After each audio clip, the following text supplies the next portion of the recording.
जिल्हा परिषद व पंचायत समिती निवडणूक 2026च्या पार्श्वभूमीवर राज्य उत्पादन शुल्क विभाग यांनी सोलापूर शहर व जिल्हा परिसरात केलेल्या संयुक्त कारवाईत अवैध बनावट देशी विदेशी मद्य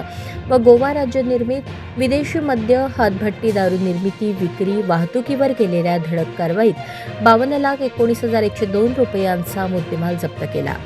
राज्य उत्पादन शुल्क विभागाने सागर धोमकर विभागीय उपायुक्त पुणे विभाग यांच्या निर्देशानुसार भाग्यश्री जाधव अधीक्षक राज्य उत्पादन शुल्क सोलापूर, जयंत पाटील प्रभारी उपाधीक्षक राज्य उत्पादन शुल्क सोलापूर यांच्या समवेत 16 जानेवारी 2026 ते 28 जानेवारी 2026 या कालावधीत सोलापूर शहर व जिल्ह्यात केलेल्या अवैध हातभट्टी निर्मिती केंद्रांवर अवैध देशी विदेशी मद्य विक्री, अवैध हातभट्टी निर्मिती विक्री आणि वाहतुकीवर केलेल्या धडक कारवाईत एकूण 83 गुन्हे नोंदवण्यात आले असून 84 जणांवर कारवाई करण्यात आली आहे। या कारवाईत 24,075 लिटर रसायन, 1,626 लिटर हातभट्टी दारू, 393 लिटर देशी मद्य, 189 लिटर बनावट देशी मद्य, 17,000 बनावट बुचे, 80 लिटर बियर, 625 लिटर ताडी तसेच 3 चारचाकी वाहन, 7 दुचाकी वाहनांसह एकूण 49,67,102 रुपयांचा मुद्देमाल जप्त करण्यात आला। या विभागाकडून 25 जानेवारी ते 28 जानेवारी 2026 या कालावधीत निरीक्षक पंढरपूर विभाग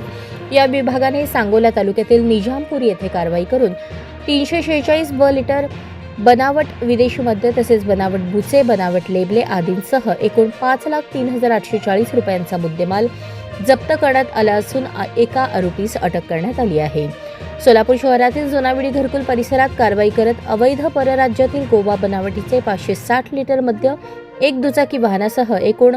9,20,125 रुपयांचा मुद्देमाल जप्त करण्यात आला असून 3 आरोपींना अटक करण्यात आली आहे।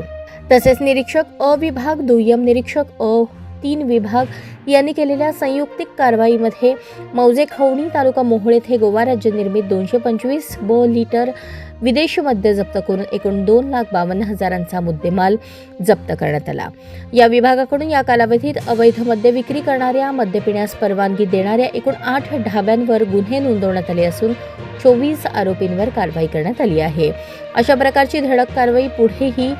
चालूच राहणार असून आचारसंहितेच्या पार्श्वभूमीवर विभागाकडून विशेष पथके नेमण्यात आली आहेत। अवैध मद्य